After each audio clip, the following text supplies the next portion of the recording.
pom-pom ini. Di dalam fungsi CRUD ya, create, read, update, delete, sebenarnya kan fungsinya selalu itu saja ya.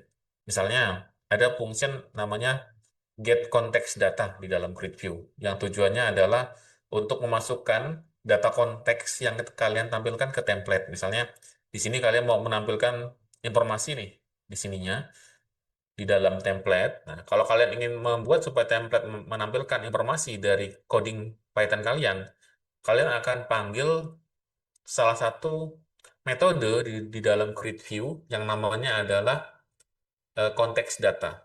Nah, kalau misalnya kalian tidak menggunakan grid view, maka kalian harus membuat sendiri tuh konteks datanya cuma sekedar untuk menampilkan informasi di sini di template. Itu salah satunya. Kemudian ketika kita klik submit, kita memerlukan sebuah metode yang akan dipanggil ketika klik submit. Arti kan ini selalu berulang ya, tidak apa ya namanya, polanya selalu sama.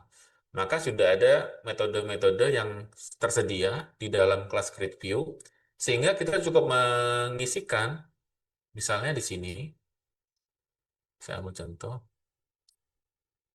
kelas misalnya ya, buat mahasiswa lah misalnya. Saya buat besar lagi, seperti ini. Lalu kita panggil aja Grid View di sini, Grid View-nya Django ya. Sebelumnya tentunya diimport ya, from Django, kemudian generic views, import grid view. Udah dipanggil nih. Ini parent-nya ya, orang tua dari kelasnya, kemudian dipanggil di sini. Karena sudah ada banyak function di create view, kita coba cari di sini ada nggak ya? Django create view. Kita lihat codingnya. Coba kita cari kode sumbernya ya.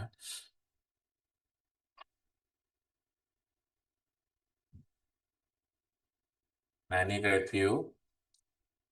Sayangnya ini saya nggak bisa lihat kode lengkapnya ya. Jadi ada create view ini ada beberapa metode. Kita lihat di sini ada template name. Jadi kita tinggal tambah aja nih template name-nya ya di kode kita pertemuan 9. Nggak bisa dibuat di sini ya. Nah, template name-nya aja. Template name. Misalnya kita mau nyimpen template-nya di mana? Nah, misalnya seperti ini ya, atau di dalam folder. Kalau kita ingin membuatnya modular ya, siakat, mahasiswa, mahasiswa form. Jadi nanti create view itu langsung manggil ini. Tanpa kita harus apa ya, menyusun dalam versi lengkap. Saya coba cari dulu deh biar kalian lebih paham. Single source code untuk review ya.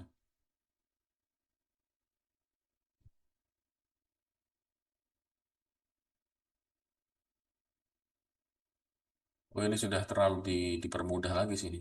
Teman saya mau lihat, nah inilah. Nah, ini metode dari review ya. Ada init, ada allo method ini. Kemudian kita tadi bahas tentang konteks data, ini konteks data. Ini lebih dibuat lebih humanis ya. Kalau aslinya kan codingnya banyak. Jadi ketika kita memanggil kelas create view seperti ini, dengan cara seperti ini, manggilnya tadi, maka kita memanggil banyak metode di sini. Tuh, banyak ya.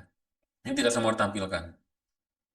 Jadi misalnya kita ingin dia menyimpan data nih, dia sudah ada form valid. Form valid ini artinya kalau misalnya isian yang kita isi di form itu sudah valid, sudah benar, maka dia akan diproses oleh fungsi ini.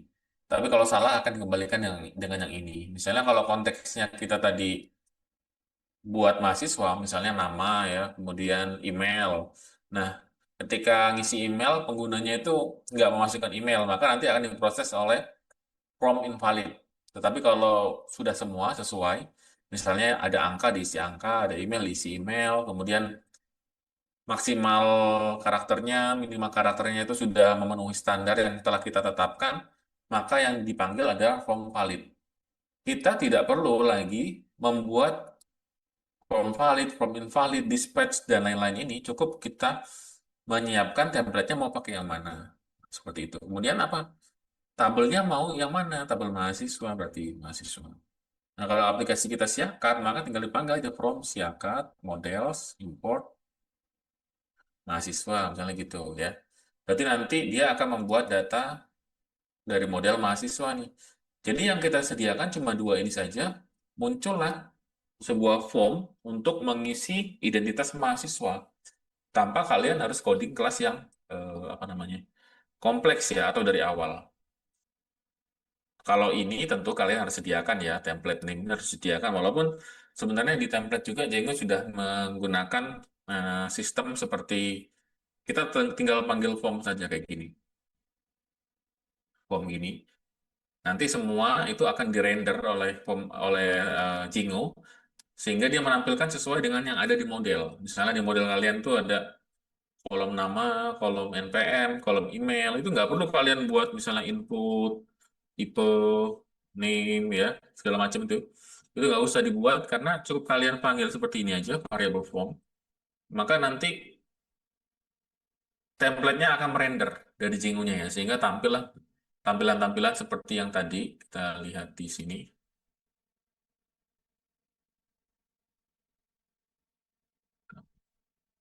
Nah, kayak gini nih. Tampilan seperti ini langsung, tanpa kita harus manual input. Kemudian ada label di sini, ada input lagi, dan seterusnya. Cukup panggil form saja.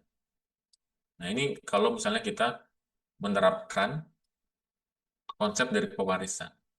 Terus kalau misalnya mau update, Pak, tinggal di sini diganti update. Kita import juga di sini update view ya. Nanti di sininya perbarui mahasiswa misalnya. Dan update view. Nah, di sini nanti user itu tinggal tinggal kita sediakan linknya atau tautannya. Kita mau routing kemana, misalnya alamat ini bentuknya kayak gini. Admin, mahasiswa, create misalnya ya. Kemudian di atas ini routingnya admin, update. Nah, biasanya ada ID di sini. ID itu entah NPM, misalnya ya, misalnya NPM, atau ID mahasiswa sendiri terpisah dari NPM. Artinya dia berbeda dengan NPM, tergantung dari cara kita aja mau develop seperti apa. Maka kita tinggal buat seperti ini. Ada tabel mahasiswa, ya panggil aja. Atau buat kelas buat mahasiswa, yang isinya adalah turunan dari create view, dari Django, sama edit view. Kalau mau delete, berarti tinggal ditambahkan lagi delete. Nah, kalau delete kita harus buat function sendiri ya. Karena kalau ini kan menambah dan memperbarui, tentu form. Tapi kalau delete ini ada khusus dia, kita bisa ambil satu dari Django biasanya, yang bisa langsung kita pakai untuk semua objek. Hapus mahasiswa misalnya. Kemudian dipanggil nih kakek dari kelasnya delete view. Masukkan di sini, nanti modelnya ada di sini. Nah, kemudian sediakan formnya. Tinggal kita sediakan routingnya atau URL-nya ya. Admin, mahasiswa, bukan update. Biasanya kayak gini sih pola Django. ID-nya dulu baru delete. Seperti ini. Bebas juga sih kalau kalian mau, apa namanya, misalnya di sini jadi ID juga nggak masalah. Yang penting ada ID-nya, artinya mahasiswa dengan ID berapa yang mau dihapus.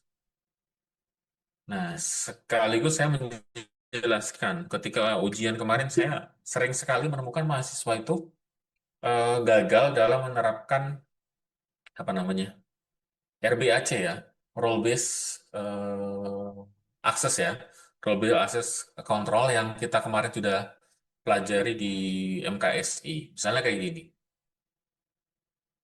saya masuk sebagai admin Fakultas FTIK nih. Saya misalnya admin FTIK. Maka semua NPM, kita pakai NPM aja di sini, misalnya pakai NPM, yang bisa diakses oleh admin FTIK itu hanya NPM milik mahasiswa STI atau mahasiswa informatika medis. Tetapi kenyataannya, sebentar saya, ini sinyal saya agak, kenyataannya kemarin ketika ujian, banyak mahasiswa itu yang secara perkataan dia bilang, Ini kalau misalnya mahasiswa dari prodi FKIP itu nggak, bukan admin dari FKIP nggak bisa mengakses data dari mahasiswa FTIK atau sebaliknya. Walaupun kemarin bukan siakat ya. Dia contohnya itu kemarin SPK kalau nggak salah sistem pendukung keputusan. Jadi sistem untuk membantu rektor dalam memilih mahasiswa atau wisudawan teladan. Nah, di situ ada ketika dekan itu menilai mahasiswa nih. Artinya dekan FTIK cuma boleh menilai atau memberikan nilai pada wisudawan FTIK, ya, entah STI atau informatika medis. Begitu juga dengan FKIP. Dekan FKIP ya hanya bisa memberikan nilai pada wisudawan dari FKIP ya, ada 5 prodi. Tetapi ketika diuji, ternyata masuk menggunakan admin FTIK bisa mengupdate atau menilai mahasiswa FKIP dan seterusnya. Tinggal diganti aja NPM-nya. Misalnya di sini, dia mencontohkannya ketika ujian, ya, ketika SEMAS ya, kalau nggak salah. Dia masukin NPM dari mahasiswa FTIK. 20, 10, 1 misalnya. Dia memperagakannya gitu. Kemudian apa yang Bapak minta? Coba ubah jadi NPM mahasiswa FKIP misalnya, 24, 88, 203, 001. Ini mahasiswa bahasa Inggris. Dan ternyata bisa dilakukan. Artinya, Dekan FTIK itu bisa mengupdate data prodi bahasa Inggris di mana pendidikan bahasa Inggris merupakan bagian dari FKIP. Ada yang tahu ini namanya apa? Kalau kita hubungkan dengan celah keamanan ini. Namanya apa? Di MKSI. Ada yang ingat nggak? IDOR ya namanya. Ini saya menemukan hampir semua mahasiswa yang saya uji ada celah keamanan ini ya. Aduh, IDOR ini Insecure Direct Object Referensi ya. Nah, di sini. Jadi tinggal kita ubah saja NPM-nya sesuai dengan apa namanya mahasiswa prodi lainnya atau fakultas lain itu bisa dilakukan. Sama lah kasusnya kalau kalian melihat KS milik orang lain atau milik kawan kalian ya tinggal ganti NPM-nya, maka si Lopan itu bisa mengakses KHS-nya Imam dan sebaliknya gitu. Tinggal ganti ID-nya saja. Nah ini celah keamanan indoor. Nah terus gimana Pak kalau misalnya kita ingin pemeriksaan gitu? sebelum sebelum admin itu bisa memperbarui mahasiswa, maka kita atau sistem kita itu membatasi bahwa harus dari apa namanya admin MTIK. Maka kita lihat aja di sininya, ada banyak metode ya. Kita lihat lagi di sini. Nah, misalnya kita bisa panggil di post ya. Metode post dipanggil kalau misalnya kita klik submit sebelum dikirimkan kepada form valid ini, form valid mana tadi? Tunggu dulu ini apa? Oh ini dia. Form valid itu diproses dulu di post nih. Jadi misalnya kalian di sini data mahasiswa nih, nama, name, dan seterusnya ya. Klik submit, nanti yang dieksekusi pertama itu adalah post. Kalau oke, maka diproses oleh form valid. Kalau nggak oke, maka form invalid. Nah, kita tuh bisa override ya di sini, bisa ambil alih ya di sini. Kita ambil dulu, misalnya kayak gini. Di sini kita membatasi nih. Di post. Di sini post ada beberapa argumen nih. Saya copy, karena harus sama ya. Saya pas dulu di sini. Nah, ini yang namanya override. Override ya, saya buat tulisan ini. Override, yang artinya itu ambil alih. Kenapa diambil alih? Karena kalau kita nggak ambil alih, nanti dia dibaca secara global. Artinya, semua admin dari fakultas apapun itu bisa memperbarui data mahasiswa dari semua fakultas gitu ya. Karena kita nggak membuat aturan dan update view, create view, Django ya nggak ada pembatasan itu ya tentunya.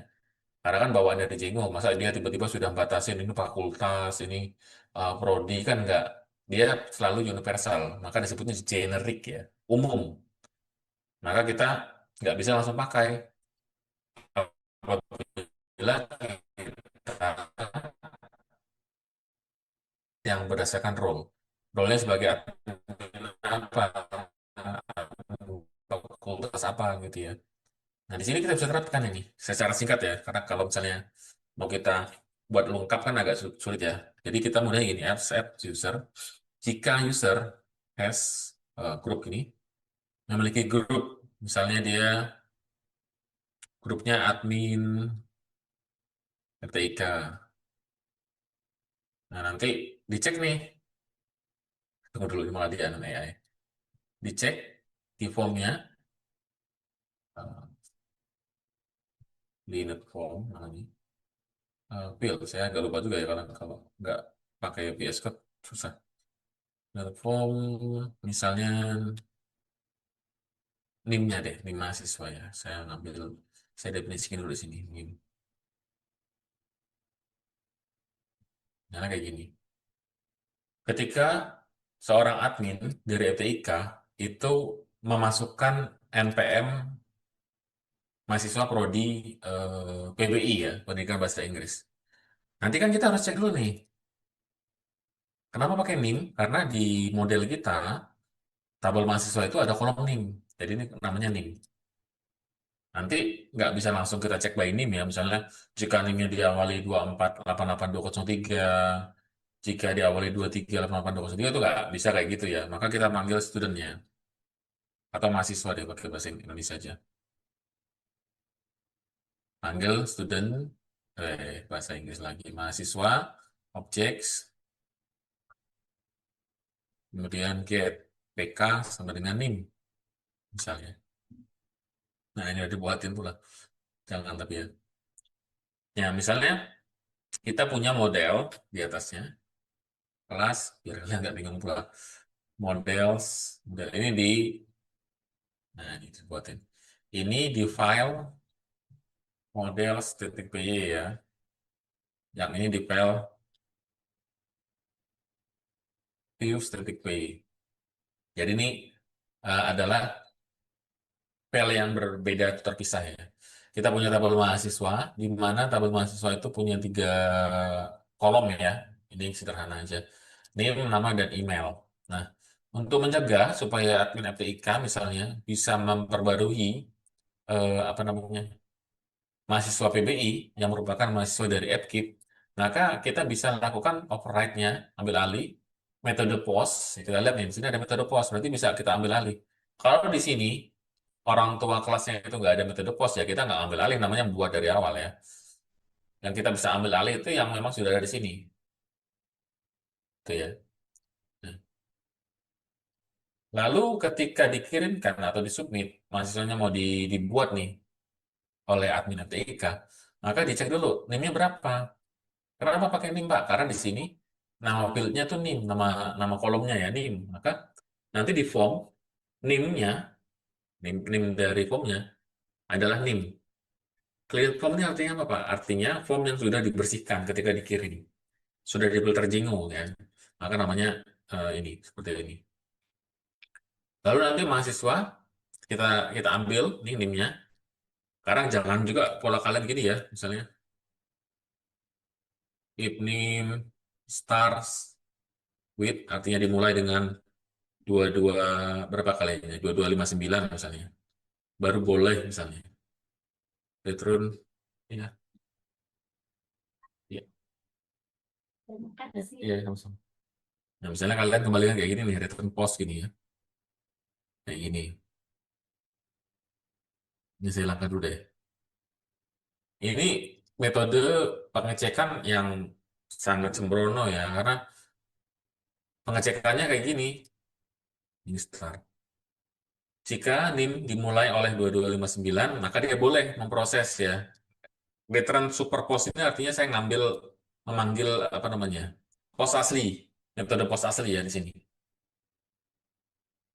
Sedangkan kita nggak tahu nih perkembangan ke depan apakah pola dari mahasiswa NIM mahasiswa STI itu akan selalu seperti ini atau kita harus buat beberapa ya 2359, 2459. Jadinya banyak kan.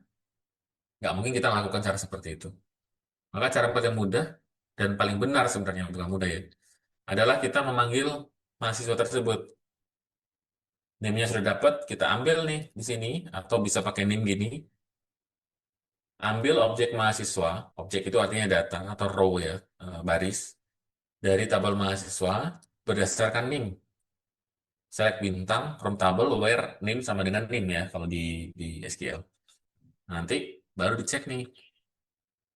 Misalnya ada beberapa cara ya, misalnya kita cek user grupnya dari adminnya, atau kita cek gini.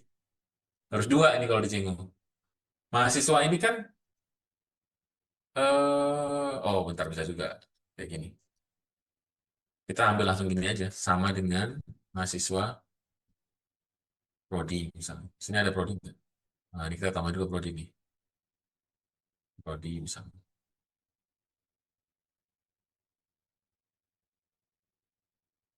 Contohnya gini lah ya. Jadi dia ada apa namanya kolom prodi. Maka sebelum dia menyimpan, ada pemeriksaan dulu. Jika user, artinya user yang lagi mengakses si admin TIK ini memiliki prodi yang sama, misalnya ya, kita ngeceknya prodi dengan mahasiswa, maka dia boleh kita kembalikan dia ke pos atau pom invalid ya, super pom invalid, pom invalid, pom valid ya, salah. Nah, ini. Jadi kita langsung mengeksekusi di sini.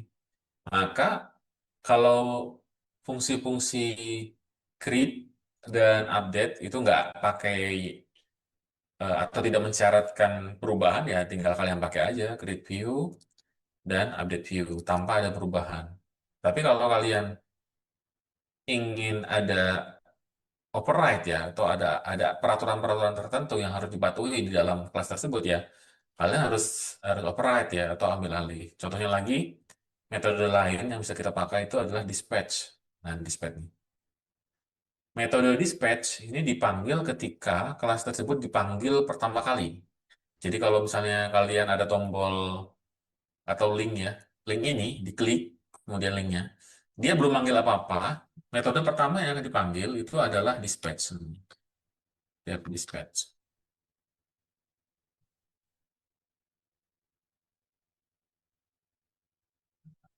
Kita lihat metodenya apa aja di sini, dispatch. Ada self dan lain-lain.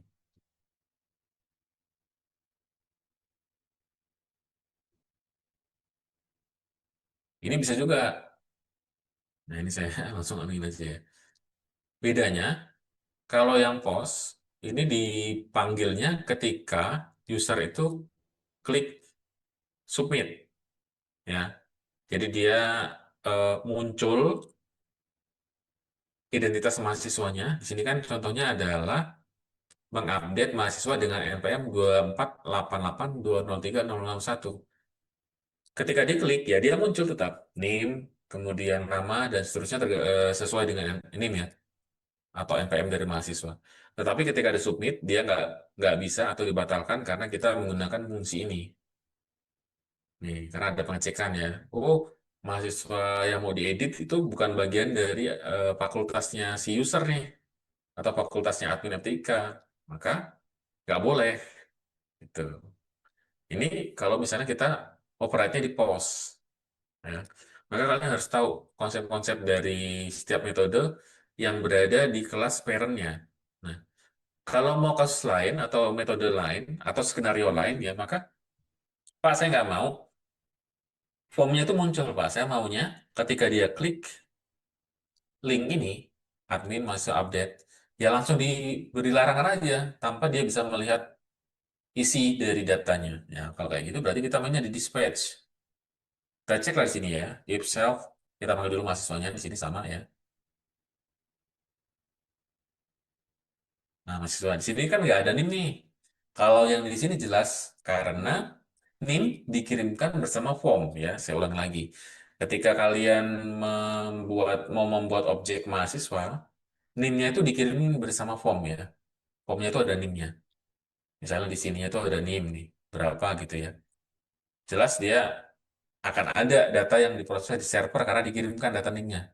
Tapi yang di sini, ini kan nggak ada formnya ya, karena kan kita baru ngeklik doang nih. Baru ngeklik ini, formnya belum muncul, kita udah panggil duluan nih, dispatch-nya. Terus gimana caranya? Nah, kita ambil yang ini. Nih, ya, kita akan ambil ini. Misalnya kita kasih nama di routing kita, di URL kita, namanya ini npm, misalnya. Nah, saya ganti gini aja deh, npm ya. Nah, kayak gini. Berarti kita bisa panggil nih, di sini kan ada quarks ya. Kita manggilnya gini, nim, sama dengan, kemudian sini npm. Ini agak saya bedakan.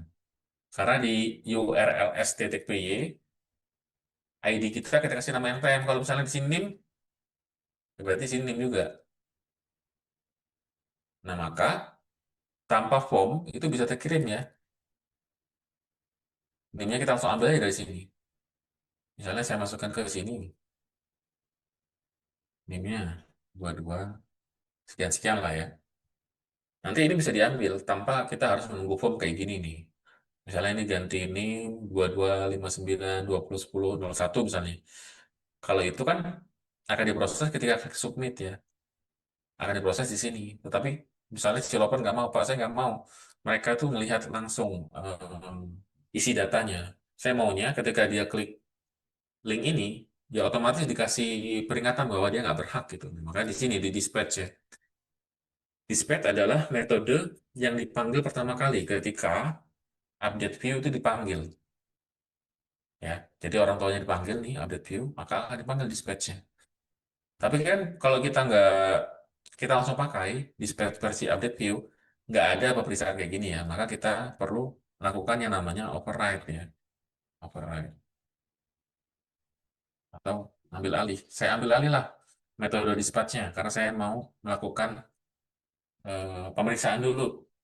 Karena tinggal dicek lagi aja di ini kayak tadi di mahasiswa prodi ya merupakan dan buat bahasa manusia aja bagian dari Fakultas FTIK, maka boleh. Nah, return dispatch ini artinya diambil metode dispatch bawaan dari update view-nya. Artinya nggak ada pengaruh. Tapi kalau misalnya dia bukan, maka kita bisa kayak ini, else return HTTP 04 misalnya.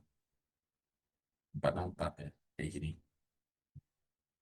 Jadi seandainya admin FTIK itu buka data mahasiswa FKIP, maka dia akan kembali atau diarahkan ke HTTP 404, artinya dia error. Halamannya nggak ditemukan.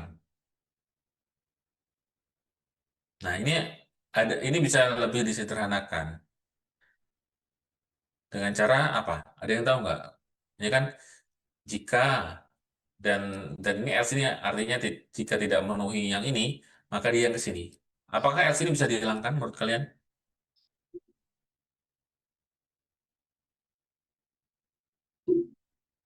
Bisa nggak? Bisa ya. Tinggal gini aja. Karena ketika tidak memenuhi syarat yang ini kan nggak akan dipanggil. Otomatis ini akan dieksekusi. Ya sama halnya dengan yang tadi. Else ini juga sama. Kayak gini. Maka kalau kita ingin hemat karena tidak ada alternatif lain lagi, maka ketika sebuah kriteria tidak memenuhi yang ini, misalnya dia apa namanya, memang mahasiswa dari fakultas tersebut ya, maka ya bukan mahasiswa dari prodi yang lain nih, maka diarahkan ke sini langsung karena ini tidak dieksekusi tanpa kita else ya di situ, tanpa kita else dia bisa karena sebenarnya pemrograman itu akan mengeksekusi dari atas ke bawah. Maka kalau ini nggak tereksekusi, maka dia akan eksekusi yang ini. Nah, itu kalian codingnya harus efisien seperti itu. Tanpa ada cabang-cabang lagi. Terus Pak, kalau misalnya saya ingin menampilkan informasi, jangan kasih halaman 404 Pak. Kalau 404 tuh gini. Nah, tanpa ada informasi apapun ya. Saya mau ada informasi yang ditampilkan ya. Berarti bisa redirect ya. Misalnya ke admin, kita kembalikan ke admin mahasiswa list ya, atau daftar.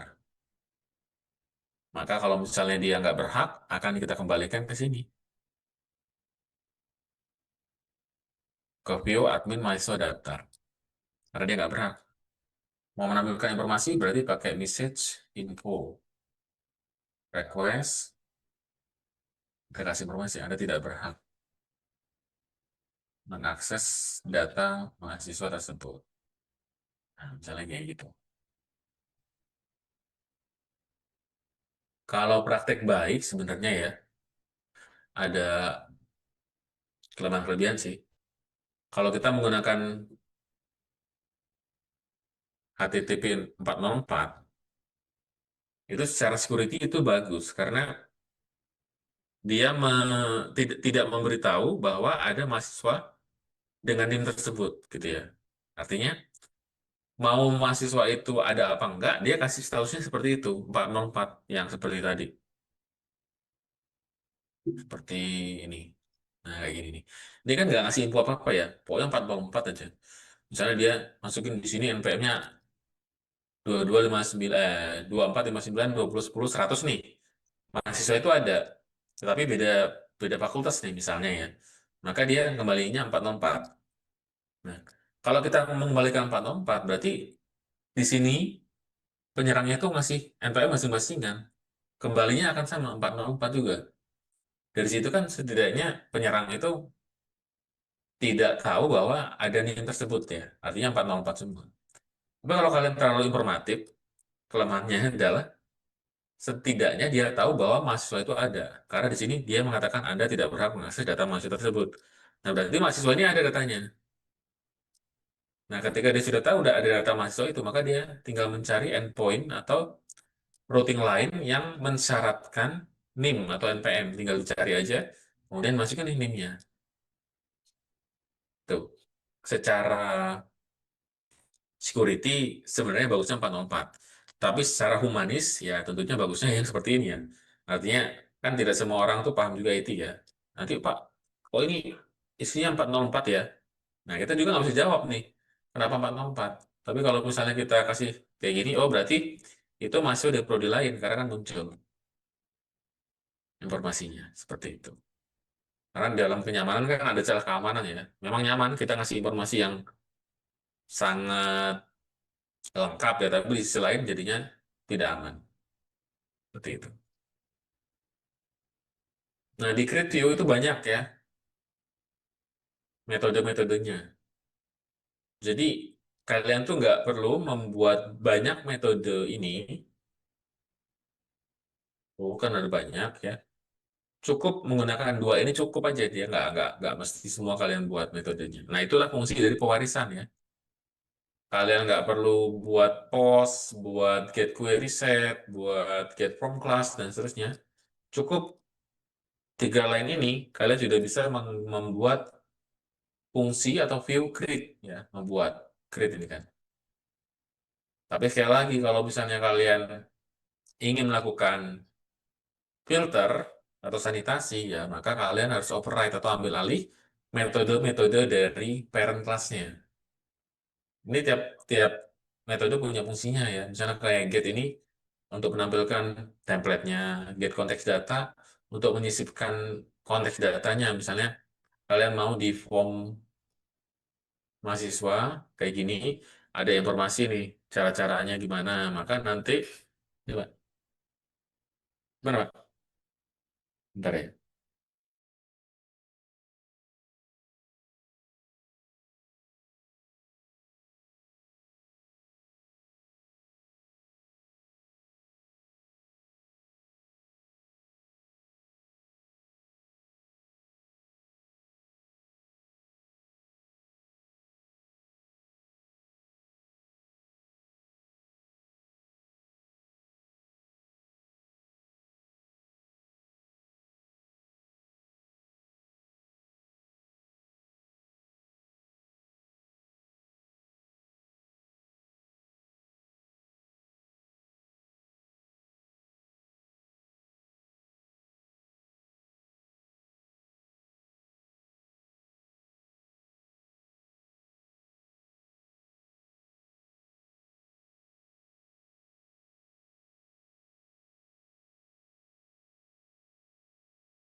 Oke, mohon maaf ya.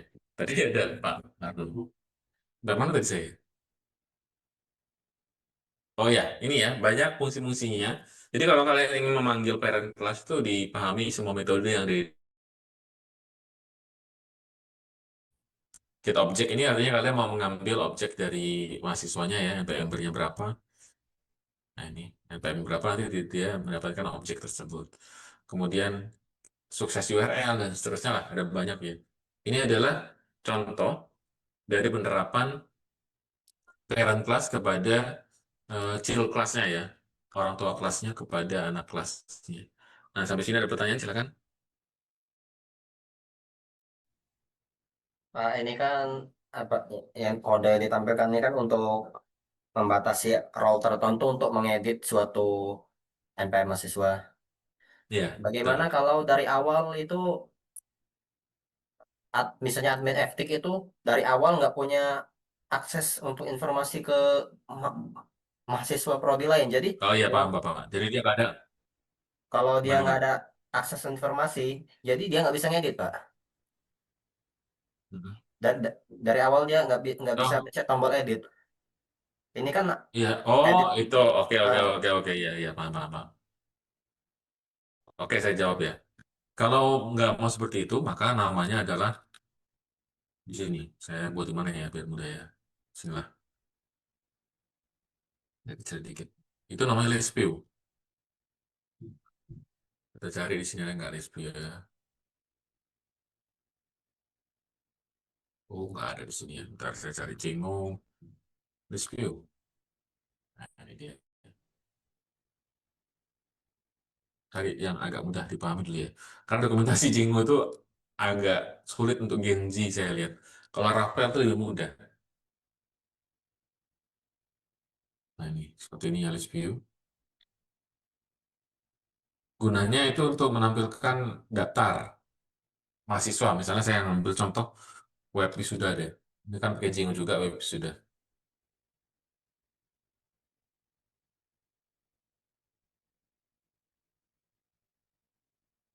Seperti ini, data peserta.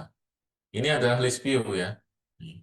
Maksudnya tadi si Lopan, tombol editnya ini nggak bisa diklik gitu ya, Pan ya. Artinya ada dua cara sih kalau secara front end. Sebenarnya di front end juga bisa.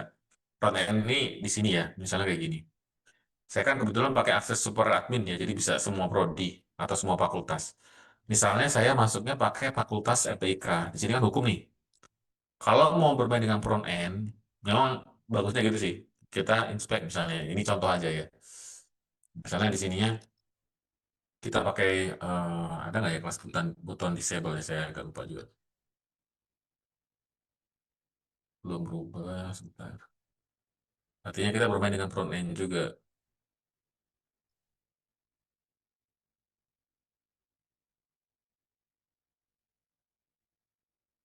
Nah, ini kan warnanya agak berubah nih ya. Artinya saya nggak bisa nih mengklik ini. Ini bermainnya di front end pertama. Front end itu di HTML, CSS, JavaScript-nya ya. Karena saya masuk sebagai admin FTIK, maka saya nggak bisa mengedit hukum karena dari MHIS. Metode pertama di front end yang biasa dipakai itu adalah membuat buttonnya disable. Tapi yang jadi masalah adalah, misalnya ini disable nih. Biasanya teknik yang dipakai itu gini, tinggal diklik, open yang ini. Nanti kan ada ID di sini ya, 166 ya, 166 atas nama Rianto. Kita tinggal ganti aja ID-nya si siapa namanya Andri nih. ID Andri di sini 167. Tinggal ganti 167 di sini. 167. Maka terbukalah data si Andri tanpa kita mengklik tombol ini. Ya, padahal udah disable nih. Atau metode lain adalah menghilangkan tombolnya. Saya delete misalnya di sini. Nah, kayak gini. Karena saya dari FTIK, misalnya ya, ini nggak muncul semua FTIK. Tapi karena ini hukum, maka ini nggak ada tombol editnya. Karena saya nggak berhak. Ini juga nggak ada ya, delete-nya ya. Contoh doang nih kan. Tapi user atau penyerangnya yang mau iseng, itu akan mengklik data yang dia boleh edit, dia buka new tab, lalu ganti aja ID-nya si Andri yang nomor 167. 167. Maka dia bisa masuk si Andri ini. Padahal dia tadinya mengakses Herianto. Tanpa ada tombol update. Ya, maka cara di front end itu nggak cukup. Mungkin kalau user biasa sih oke sih. Misalnya kalian penggunanya user biasa yang nggak paham IT. Pak, ini saya nggak bisa ngapus ini. Karena nggak ada tombolnya. Tapi kalau orang IT kan tinggal ganti ID-nya aja. Saya mau ID berapa? Misalnya 150. Oh, berarti punya Resa dari hukum. Saya mau ambil ID 3 misalnya. Dari punya Laili ini, matematika. Jadi tanpa ada tombol pun itu bisa dilakukan. Itu ketika kalian hanya melakukan filternya itu di front end ya, di tampilan aja ya. Itu nggak cukup. Maka caranya adalah selain menghilangkan tadi, supaya mencegah iseng ini, misalnya diganti ID-nya jadi 5 ya, untuk hikmah dan seterusnya, kita bisa menggunakan yang tadi di dispatch tadi. Nah, di sini. Ketika ada ya admin yang nggak berhak mengakses, akan diarahkan informasi Anda tidak berhak mengakses data mahasiswa tersebut. Nah, seperti itu. Kebanyakan, pemerintah juga banyak masih kayak gitu. Jadi, ini kan tombolnya disable, nggak akan mungkin lah dia bisa, padahal nggak kayak gitu juga ya. Misalnya, di sebagainya bisa kan ya. Misalnya kayak tadi, saya disable nih, disable. Nah, ini disable nih. Ini juga saya disable ya. Misalnya, tombolnya dengan kelas dari Bootstrap aja. Nah, kalau pemula biasanya cuma gini doang. Cara mudahnya gimana? Tinggal di-inspect aja. Di-inspect, kelas disable-nya dihilangin di sini. Diklik, dia bisa. Hmm. Tapi kalau user biasa, biasanya kan di body disable ya, disable. Disable. Dikasih kelas disable ya, kalian harus paham CSS ini. Nah, ini disable nih. Ya, diklik nggak bisa nih. Oh, berarti nggak bisa nih, nggak bisa dihapus. Kalau orang IT kan nggak, tinggal klik, inspect. Oh, di sini ada kelas disable. Diklik 2 kali, dihapus, langsung bisa diklik. Itu kelemahan dari front end. Maka untuk mencegah hal ini terjadi, ya kita bermain dengan dispatch tadi yang ada di sini. Sehingga ketika orang mengubah-ubah ID di sini, NIM-nya diubah-ubah, kalau bukan miliknya, ya nggak akan bisa kebuka. Maka validasi dilakukan dari front end dan back end. Itu dilakukannya di list view biasanya.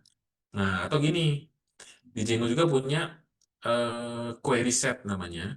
Nah, misalnya di sini. Nah, ini namanya query set ya, sekumpulan query. Misalnya di sini saya FTIK aja. Eh, Nah, ini query set nih. Caranya gimana untuk mengendalikan saya sebagai admin FTIK nggak bisa mengakses produk lain ya, bermain dengan query set. Berarti filternya di sini nggak ada di fakultas lain. Cuman muncul milik FTIK aja. Dan ketika diklik edit, di Django, ketika kalian menggunakan update view ya, di sini. Update view, kalau kita lihat kembali lagi di metode tadi, Django, update view, source code. Mana yang tadi ya, yang agak enak lihat nih. Nah, di sini,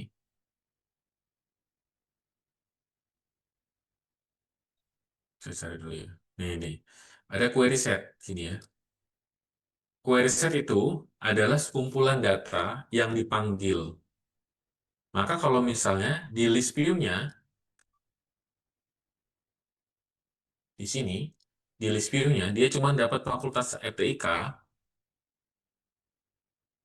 cuma FTIK semua ya.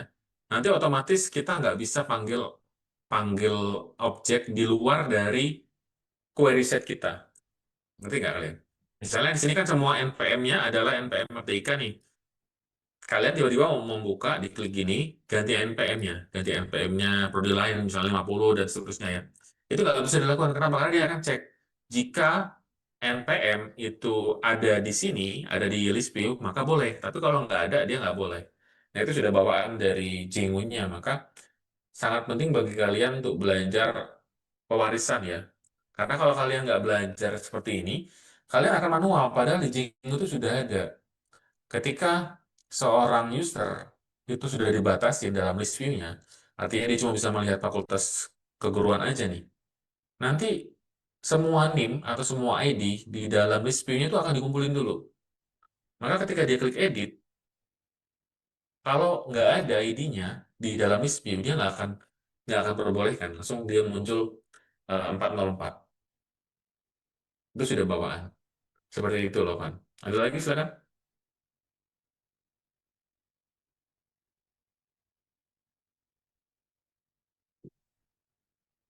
Ini Jingo ya. Bapak buat banyak sih yang Jingo. Rata-rata Jingo semua sih karena lebih enak dan lebih, kalau Bapak sih merasa lebih pas ya, lebih cepat. Tracer tadi Jingo juga. Kemudian SKPI juga Jingo. Python semua. Karena ya itu kan di Jingo itu tinggal banyak kelas yang langsung panggil aja tanpa kita harus coding dari awal. Kalau CI itu menurut Bapak sih kita perlu usaha juga ya untuk definisikan atau deklarasikan metode-metode gitu karena kan nggak semua tersedia. Kecuali kalian pakai Laravel. Laravel ini yang saya rekomendasikan kalau mau mendalami PHP ya. Karena adiknya Jingo lah, jadi mirip dia secara function. Kalau ingin kodenya rapi, ini NASA pakai, Canon pakai, ya. Dropbox pakai, jadi banyak yang pakai Laravel. Maka kalau mau dalamin dunia PHP, saran saya Laravel. Selain itu dia juga ada templating engine sendiri namanya Blade ya. Kalau di Django kan bisa menggunakan namanya Jinja, bukan Ninja ya, Jinja templating sistemnya. Kemudian didukung oleh package yang banyak ya. Ada Cashier, Redux, dan banyak ini. Nggak semua saya coba juga, bahkan dia sudah bisa terintegrasi dengan AI ya, Laravel AI. Nah, AI Toolkit. Ya, toolkit with batteries include, artinya termasuk baterai gitu ya. Misalnya juga mudah, tinggal copy ini, paste, kemudian kita lihat nih dia bisa ngapain. Oh, bisa buat agent ya. Ini maksudnya bukan coding pakai AI ya, maksudnya si Laravel itu bisa di develop dengan mudah karena sudah ada AI-nya gitu. Kita mau misalnya mau buat chatbot gitu ya. Nah, nanti kayak gini nih misalnya. Tapi misalnya ini apa ya, coach, berarti ini juri ya, analis di source transcript. Oh, berarti misalnya kalian ada file PDF ya, kemudian kalian mau AI itu transkrip, dia bisa langsung transkrip. Tapi ini harus menyediakan API ya, bukan gratis juga. Artinya Laravel itu sudah menyediakan package yang mempermudah kalian, atau disebutnya di sini SDK ya, SDK AI namanya, untuk misalnya tadi menganalisis isi PDF ya. Pertama kalian tuh harus coding dari awal. Kemudian di sini apa nih? Oh, untuk memberikan caption pada gambar ya. Misalnya kalian mau yang mengunggah foto profil dia foto manusia ya. Caranya gimana biar mudah pakai AI. Langsung di caption oleh AI kalau misalnya nggak memenuhi prompt kita ya berarti nggak boleh. Dia misalnya ngirim foto profilnya pakai foto bebek, ayam gitu ya, nggak boleh. Kalau kita mau coding kan pening juga ya. Maka kita bisa memanfaatkan AI. Seperti itu. Jingo juga ada AI, tetapi tidak semasif apa namanya Laravel ya. Laravel itu udah sangat luar biasa komunitasnya. Nah ini ada juga Jingo AI Assistant. Ya yang secara function ya sama ya. Cara instalnya juga mudah. Di sini pip install Jingo AI Assistant. Seperti misalnya kalau tingkat kalian tuh membuat aplikasi Jingo untuk pendaftaran IMM ya. Jadi cukup mengunggah misalnya formulir cetak misalnya ya. Ini kasusnya kasus dia sih. Kemudian otomatis nama NPM itu langsung masuk ke database. Itu juga bisa. Tapi tetap kalian memerlukan API dari Gemini, dari OpenAI, dan seterusnya. Seperti itu. Silakan kalau ada lagi.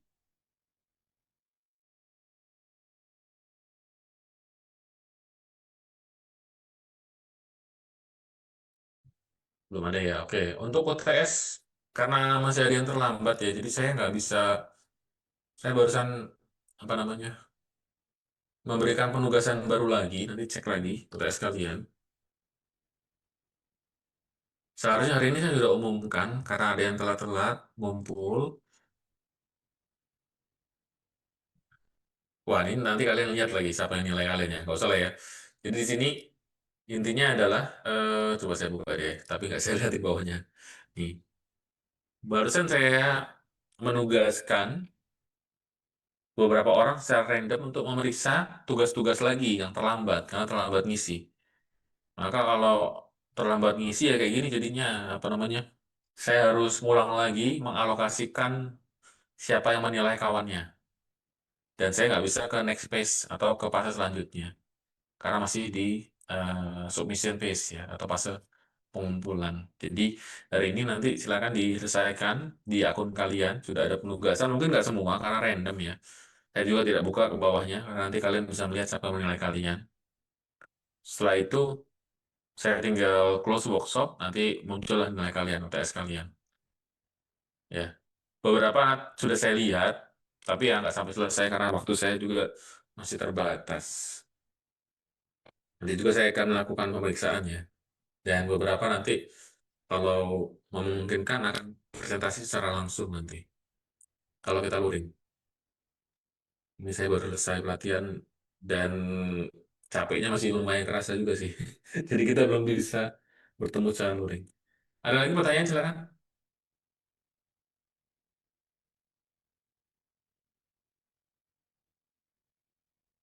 Oke lah, itu pembarisan ya. Oke, saya akan ulas yang pertemuan 10. Ini warisan.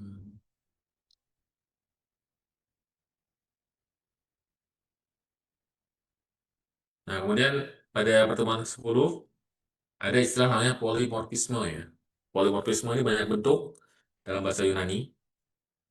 Kalau konsep PBO ini jumlah kelas yang bervariasi asalnya. Kita bisa memanggil fungsi bernama sama secara dinamis tanpa peduli siapa kelas induknya. Contohnya seperti ini. Nah, di sini ada pegawai. Jadi kalau pegawai, kita mau membuat sebuah kelasnya. Tujuan dari polimorfisme itu adalah membuat aturan ya. Jadi sebelum sebelum dia dipakai di kelas-kelas anaknya, kita buat aturan. Di sini dia menggunakan metode gaji tahunan ya.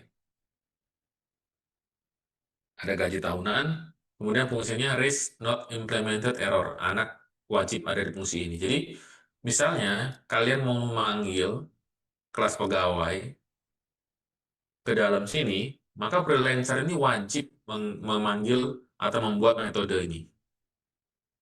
Karena kalau misalnya tidak ada metode ini, maka dia akan error nih.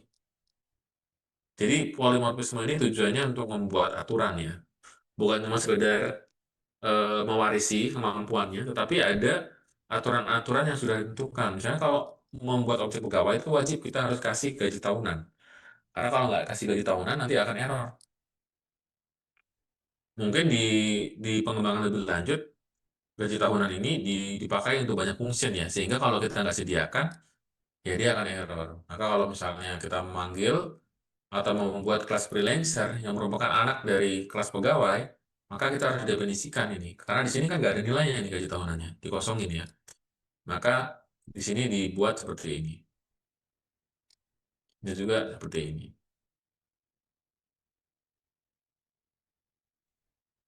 Mirip sih dengan apa namanya, pewarisan biasa mirip, tapi kalau polimorfisme ini lebih ke arah aturannya ya. Jadi ada aturan-aturan yang harus dipenuhi sehingga dia bisa dipanggil. Nah, ini penjelasannya. Kode tersebut mendefinisikan kelas dasar pegawai dengan metode gaji tahunan. Sengaja dibuat untuk melemparkan not implemented error, menandakan bahwa ia wajib diimplementasikan oleh kelas turunannya. Kalau misalnya nggak diimplementasikan, nanti ada not implemented error, nggak bisa dipanggil ya. Kemudian dua kelas turunan, freelancer dan full time, masing-masing menyediakan implementasi atau override. Yang tadi, dia harus diambil alih. Kalau nggak diambil alih, maka nggak bisa diimplementasikan. Kemudian perhatikan bagaimana loop iterasi pada daftar employee. mendemonstrasikan polimorfisme.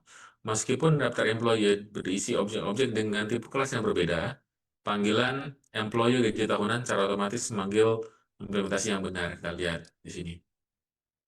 Daftar employee adalah kelas freelancer ya, kemudian full time, freelancer lagi.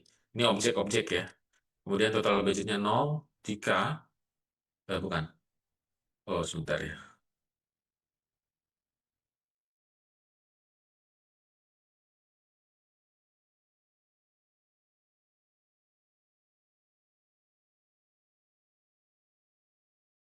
Oke, maaf ya dari anak Bapak. Kemudian di sini dia memanggil ini ya, manggil metode apa namanya, gaji tahunan. Maka kalau misalnya tidak didefinisikan gaji tahunannya, maka nggak bisa dihitung nih total budgetnya. Untuk freelancer berapa, untuk full time berapa, karena kita nggak definisikan nilai dari gaji tahunan pegawai full time dan pegawai freelance. Maka total budget ini tidak akan muncul. Oleh karena itu, kelas pegawai mensyaratkan gaji tahunan. Ya, tanpa adanya override gaji tahunan atau pada metode gaji tahunan, maka tidak bisa dihitung total budget atau total pengeluaran. Ini konsep secara abstraknya gitu ya, tetapi dalam implementasinya ya, nanti tergantung dari bagaimana kreativitas kalian dalam membuat sistem kalian itu mengimplementasikan pola-pola PBO. Karena beda sistem ya, tentunya beda cara menyampaikan codingnya atau membangun konsep PBO-nya. Seperti itu. Ini ada kelas ABC tapi nanti saja ya. Abstract method mungkin lebih enak kalau ketemu luring karena ini implementasinya kalau nggak secara langsung agak sulit dipahami. Nanti malah bingung.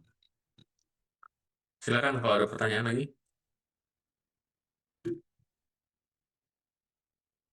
Presentasi dulu bagi yang punya atau menggunakan laptop ya.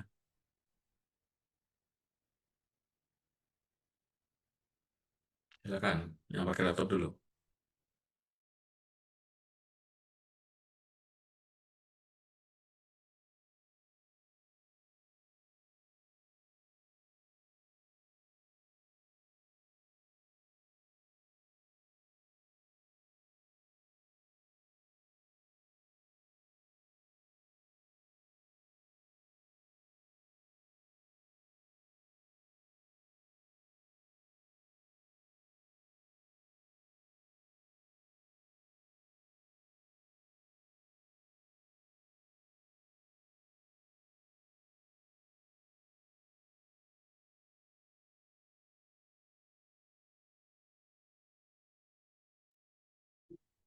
Oke, saya panggil lagi. Mairi, Yanuar, Hadir, Pak. Mairi hadir, Pak. Mairi hadir. Hafiz, Hadir, Pak. oh hadir ya. Banyak yang pakai laptop ya. Oh, kalian lagi di kampus? Banyak juga yang pakai laptop. Ahmad Fauzi, Mailina belum absen ya, Pak? siapa? Mailina, Pak. Iya, sabar ya. Ini kan dari atas ke bawah. Pak Ahmad Ahmad Fauzi. Fauzi hadir, Pak. Oke, Santi, Hadir. Hadir, Pak. Hadir nanti, Pak. Pasko, Hadir, Pak. oke. Teja, Hadir, Pak. Arnaldi. Oke. Ada lagi nggak? Ini kan ada semua nih. Tuh. Ya. Oke lah. Mohon maaf belum bisa luring ya. Bapak ngumpulin tenaga dulu. Karena kemarin padat banget tugasan dan lain-lainnya. Mudah-mudahan minggu depan kita sudah bertemu secara luring. Mohon maaf atas segala kurangan. Saya rasa cukup. Saya akhiri. Wassalamualaikum warahmatullahi wabarakatuh.